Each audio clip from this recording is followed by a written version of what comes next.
మండల నాయకులు అందరికీ నా హృదయపూర్వక నమస్కారములు.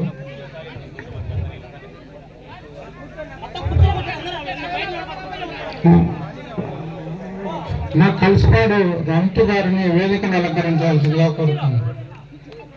సీను పైకి రావాల్సింది కోరుతున్నాము. జొన్నవరం జయన్న బ్రాంచ్ పైకి రావాల్సింది కోరుతున్నాము.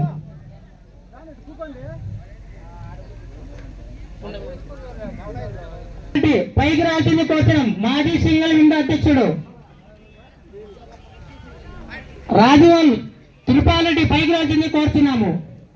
పాలకొండ రామకృష్ణారెడ్డి పైకి రావాల్సింది కోరుతున్నాము. పాలకొండ అయ్యవారెడ్డి పైకి రావాల్సింది కోరుతున్నాము. జీ కొత్తపల్లి సార్ చాలా ఇబ్బంది పడుతున్నారు సార్. మేము ఎంతో కొంత సాయం చేయగలం సార్. వాళ్ళకి అంతా చేయాలంటే ఆంచి కూడా కాదు కదా సార్. మీరు ఖచ్చితంగా ప్రభుత్వం తరఫున పోరాడి వాళ్ళకు ప్రతి ఒక్కటి మీరు చేకూర్చాలని కోరుతుంటాం. వాళ్ళకు సేమ్ ఇదే సార్. వాళ్ళకు కూడా బిల్డింగ్లు లీకేజ్ అవుతున్నాయి సార్. వాళ్ళకు సరైన సదుపాయం లేదు సార్. వాళ్ళ అన్నదమ్ములు పెరిగినారు సార్. వాళ్ళు సరైన వాళ్ళకు ఇళ్ల స్థలాలు కేటాయించాలని కోరుతున్నాం సార్. సపోర్ట్ చేస్తే ఎస్ఎంగటాపురం తప్పకుండా మనము దాన్ని నిలబెడతాం. సపోర్ట్ చేసి బాగా ఆదర్శ కాలనీగా దాన్ని తీర్చిదిద్దుతాం. మీ అందరికీ నేను కూడా చెప్తున్నాను. అవసరమైతే మీకు ఈ పంచాయతీని రెండుగా కూడా విభజించి, మీకు ఏదో రాజశేఖర రెడ్డి ఒకసారి అన్నాడు, విభజించి మిమ్మల్నే సర్పంచ్, మిమ్మల్నే ఎంపీటీసీ, మీరే నాయకులు, మిమ్మల్ని చేసేదానికి కూడా ప్రయత్నం చేస్తాం. ఇది నా చేతిలో లేదు. నితీష్ రెడ్డి గారు ట్రై చేస్తే జరుగుతుందేమో. మీ అందరికీ కూడా ఏమి కావాలన్నా నేను ఎవరి ఫోన్ అయినా ఎదుగుతాను. నేనేం లేదు, ఇక్కడేదో డబ్బులున్నాయి, డబ్బులు పెట్టేస్తాడు వెళ్ళిపోతాడు అనే ఇలా మనందరం కూడా సద్వినియోగం చేసుకోవాలని ఈ సభా నేను తెలియజేసుకుంటున్నా. మీరందరూ కూడా నేను జరగబోయే ఈ రోజుల్లో ప్రతి ఒక్కటి కూడా మీ అందరికి వివరిస్తా. నాకు జరిగిన అన్యాయం ప్రతి ఒక్కరికి జరుగుద్ది, కానీ మనందరం మేలుకొని మన ప్రజలు మరియు అట్లూరు నుంచి వచ్చిన వాళ్ళందరికీ పేరు పేరుగా ధన్యవాదాలు. ఈరోజు మీ అందరూ అనేక మంది ఇక్కడ మన సమస్యలు కానీ మన బాధలు కానీ ఇక్కడున్న నియంత పాలన వాటి గురించి మాట్లాడడం జరిగింది.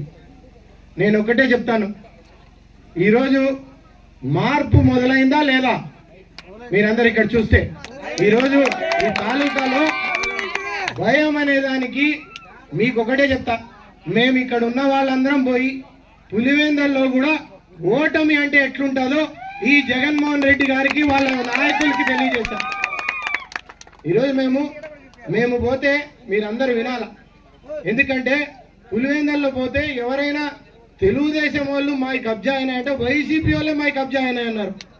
అది అంత ఘోరంగా ఉంటే ఈరోజు వాళ్ళు ఓట్లకు వచ్చి ఎలక్షన్ బైకాట్ చేసినా కానీ ఓటు పోయి స్వచ్ఛందంగా వేసినారు. మాకు 30 సంవత్సరాలుగా ఓటు హక్కు లేకపోయినా ఓటు హక్కు కలిగించినారని మాట్లాడినారంటే మీరు ఇదంతా గుర్తుపెట్టుకోవాల్సిన అవసరం ఉంది. అందుకే ఈరోజు ఇక్కడ నాయకులు నారాయణ రెడ్డి అన్న కానీ లేదంటే రాజశేఖర్ ఉన్నాడు, ఎంతోమంది ఇక్కడ కుంభగిరిలో రాజగోపాల్ రెడ్డి అన్న కానీ గతంలో ఉన్న నాయకులు ఇక్కడ మనతో పాటు ఈరోజు ఉన్న వాళ్ళందరూ నాయకులందరూ కష్టపడ్డారు. కష్టకాలంలో ఉండే ఈ నమ్మకం కోసం మీకోసం నిలబడేదానికే ఈరోజు మండలంలో మేము కానీ నియోజకవర్గంలో మేము ఇక్కడ ఉన్న నాయకులు కానీ అందరము మీకందరికీ మేము ఒక భరోసా ఇచ్చేదానికే